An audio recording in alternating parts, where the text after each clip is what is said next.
The email came through at 11:47 p.m., while Ren was still in the shower, and I was sitting on the edge of the pull-out couch in her brother's spare room, half asleep and scrolling through nothing. I almost didn't open it. I thought it was spam, or maybe the airline confirming a flight I'd already memorized. But the subject line said, "Updated booking confirmation, Whistler Mountain Lodge change processed." I sat up straighter. We had booked 2 rooms, I knew we had. I had watched Ren type in the credit card number herself at her kitchen table back in Vancouver, complaining that the resort website kept timing out. 2 standard rooms, queen beds, non-smoking, checkout Sunday. I had the original confirmation saved in a folder. I am that kind of person. Ren thinks it's neurotic, I think it's responsible. We have been disagreeing about this for 6 years. I opened the email, room type deluxe king suite. Guests, 2. Notes, upgraded per guest request. I read that last line 3 times. Per guest request. I looked up, the shower was still running. Through the wall I could hear Ren's younger brother Theo. No wait, Ren's brother's name was actually Mitchell. And Mitchell was already asleep down the hall with his fiancée. Which was the whole reason we were in Kelowna for the weekend in the first place. Engagement celebration, which Ren had said she needed backup for because her family had a way of making every gathering feel like a tribunal where you were both the defendant and the evidence. I was apparently the backup. The shower turned off.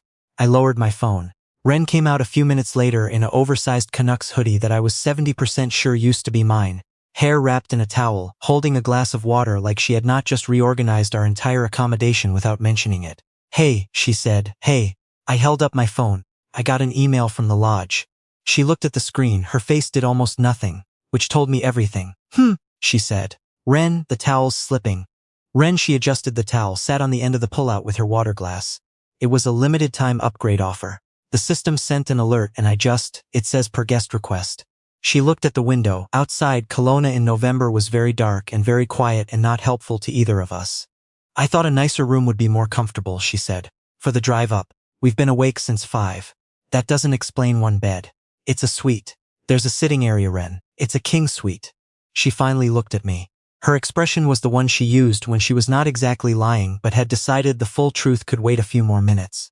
I had seen that face across library tables and through car windows, and once, memorably, at a Dairy Queen in Abbotsford, when she told me she had only ordered 1 Blizzard and the other one on the tray was for a friend.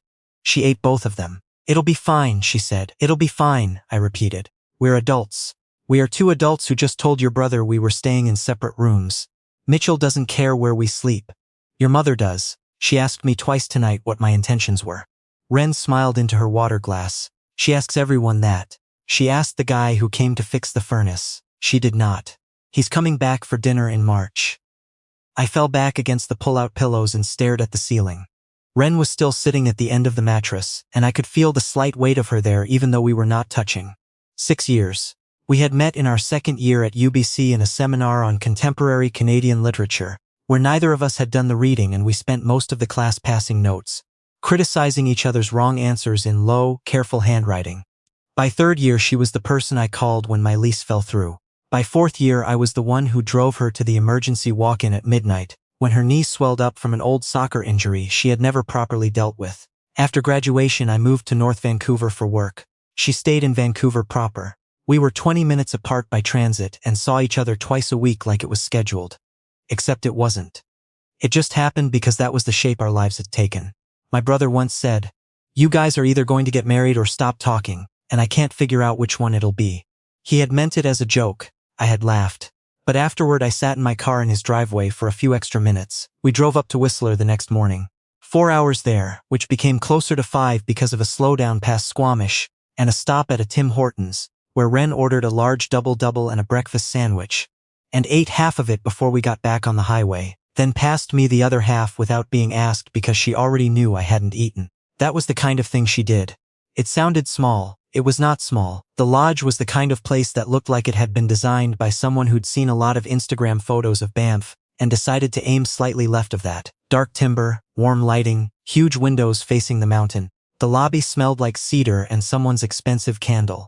A fireplace that was genuinely enormous burned in the corner near the check-in desk.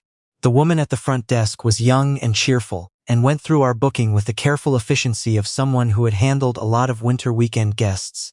"King suite on the 4th floor," she said, sliding a pair of key cards across the counter. "Great mountain view. The fireplace in the room is gas. There's a guide on the desk. Spas on the second floor, reservation required for the hot pools. Did you want the breakfast package added? Yes, Ren said. No, I said. We looked at each other. Yes, I said. Ren smiled. The woman at the desk pretended she had not witnessed any of it. The elevator ride up was quiet the way elevator rides always were when there was something neither of us had finished saying. Ren had her weekend bag on one shoulder, and she was looking at the numbers above the door. I was looking at her reflection in the brushed steel panel. She was not nervous. That was the thing. She had that same settled quality she got whenever she had made a decision, and was waiting for the rest of the world to catch up. I had watched her do it before job interviews, before hard conversations with her family, before she quit a job she hated and took 3 weeks to figure out what came next. She was not worried about this room.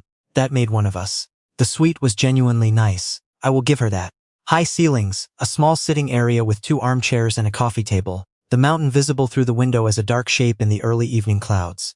A kitchenette, a gas fireplace that clicked on when I found the wall switch, and the bed, centered against the far wall, made up in white and gray, with enough pillows to build a reasonable boundary if 2 people were being careful and diplomatic. Ren dropped her bag on the luggage rack and went straight to the window. You can see the gondola from here, she said. That's great. Don't be like that. I'm not being the gondola is great. She turned around. You're doing the voice. I don't have a voice. You have a voice. You use it when you're annoyed, but you don't want to say you're annoyed. I'm not annoyed. Then say something real. I sat down in one of the armchairs. Outside, snow had started coming down in the slow, soft way it did at altitude. Big flakes, no wind, the kind of snow that looked like it had all the time in the world.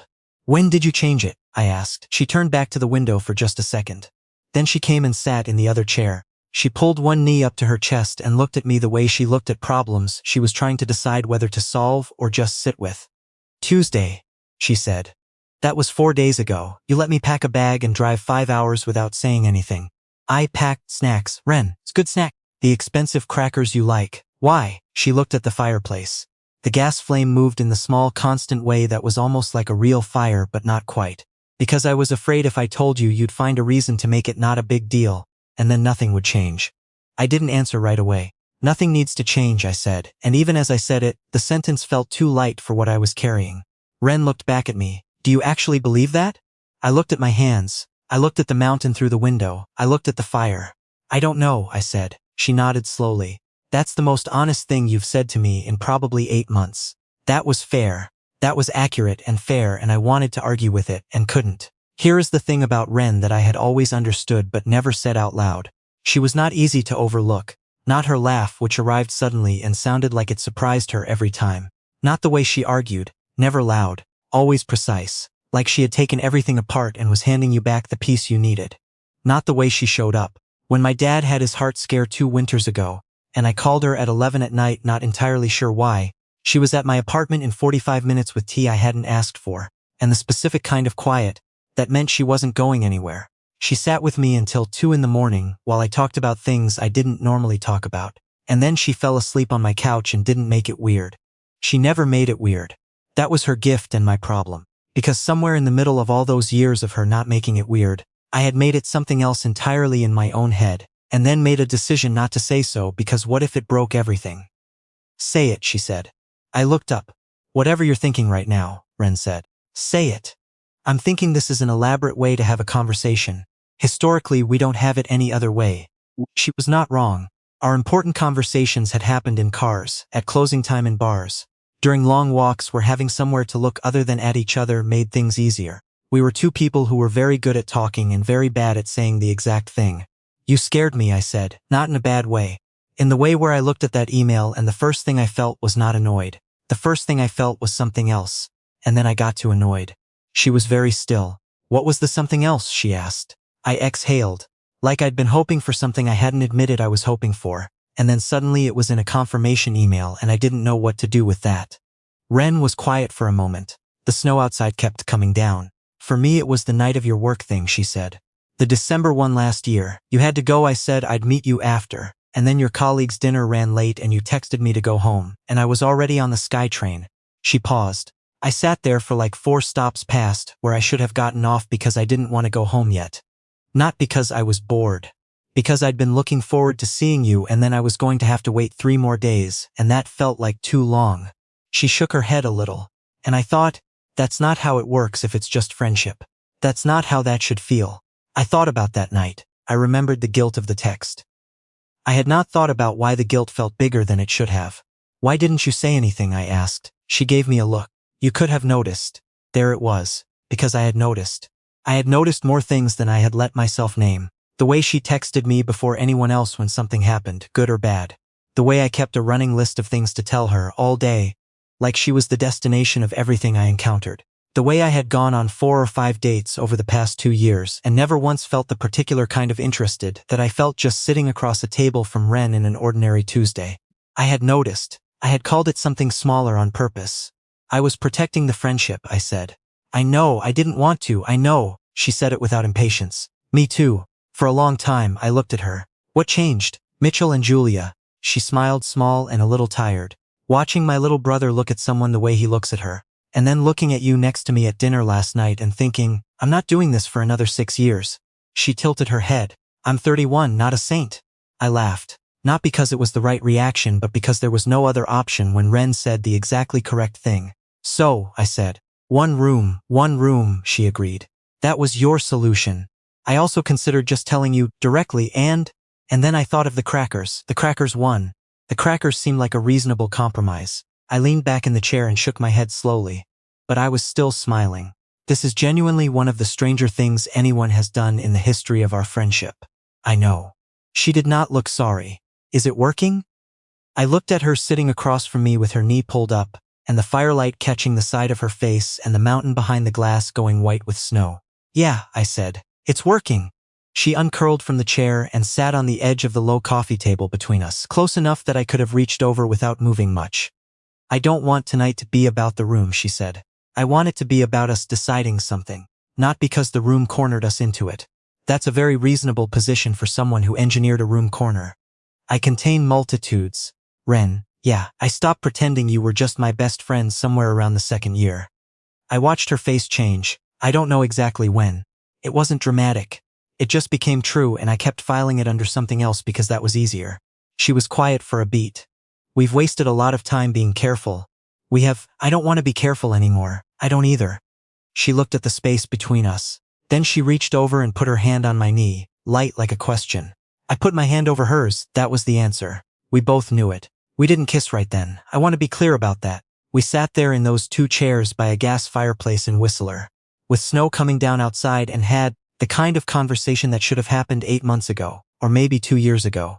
And we ordered room service because neither of us had eaten properly. And we talked until almost midnight with the lights low and the mountain outside going darker and darker. We talked about the December SkyTrain night, and about the time I had shown up at her apartment with coffee, without calling ahead, and she'd opened the door already knowing it was me, and about a dozen small things that had always meant more than we pretended.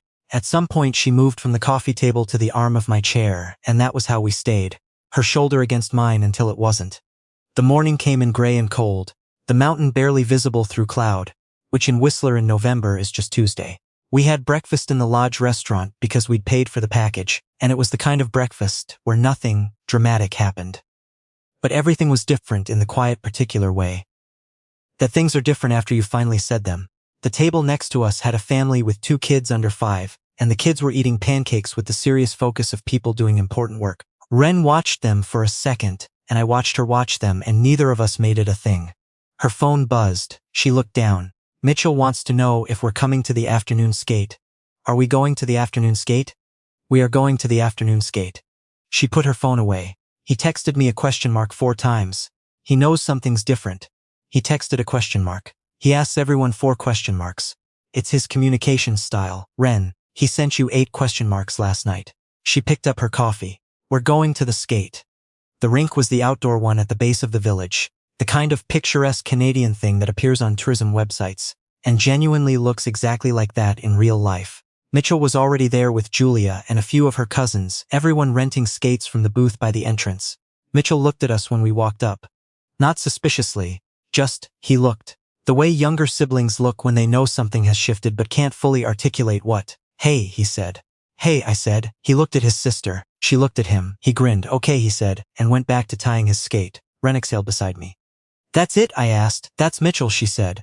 He processes internally, and then mentions it exactly once. 6 weeks later, at dinner. That's very efficient. He's going to be a dentist. They're all like that. Julia found us at the boards while we were still getting our skates sorted. She was warm and easy in the way of someone who had grown up in a large family and knew how to make people feel welcomed without making a project of it. She looked between us for maybe half a second more than necessary. "It's good you're both here," she said, which meant nothing and also everything. I skated badly. I should say that plainly. I grew up in Victoria and I did not have the kind of childhood where outdoor rinks were a regular feature, and every time I am on ice I remember this acutely. Ren skated adequately, which she attributed to 2 years of lessons at age 9, and refused to expand on further. At one point she grabbed my sleeve to stop me from going sideways into the boards, and she didn't let go right away. We skated like that for about 4 rotations. Her holding my sleeve, me trying to look like this, was intentional. Before Mitchell's youngest cousin, who was about 8 years old and completely fearless on blades, lapped us for the 3rd time and shot us a pitying look. "I can see why they kept you around," Ren said. "I'm charming in other areas. Name one." "I brought the good crackers." She laughed and her grip on my sleeve shifted without any announcement into her hand and mine, and we kept going around the ice like that, slow and mildly incompetent, and it felt like the most natural thing that had ever happened in the history of Whistler. Mitchell saw it. He did a very good job of pretending he didn't. We drove home Sunday afternoon. The highway south was clear, the mountains doing that thing they do in November where the cloud sits low on them, and they look enormous and close at the same time. Ren had the aux cord and was playing a playlist that moved between things I recognized and things I didn't, and somewhere past Squamish she went quiet in the way she went quiet when she was thinking. "Still okay?" I asked. "More than." She looked out at the gray water beside the highway. "I'm just thinking about how many drives we've done on this road and what we were each thinking and never saying." "Don't do that math," I said. "It'll just be depressing." "Probably." She wasn't looking at me, but her voice was easy. "Do you think we would have gotten here eventually? Without the room thing?" I considered it honestly. Maybe. But I think eventually would have been very far away. She was quiet again. "Thank you for the crackers," I said. She turned to look at me. And then she laughed. Not the polished version, the real one, sudden and a little undignified, and reached across to turn up the volume on whatever song had just come on. And I kept driving south toward Vancouver while the mountains went dark on both sides of us, and the highway curved and the rain started. Soft and steady, the way it always did on the way home. 3 weeks later we went back to Whistler. Just the 2 of us this time, no engagement celebrations, no family, no logistical justifications. Ren booked the rooms. When the confirmation came through, I opened it before she could say anything. "King Suite, guest request." I looked over at her. She was already watching me with the expression of someone who knows exactly what they did.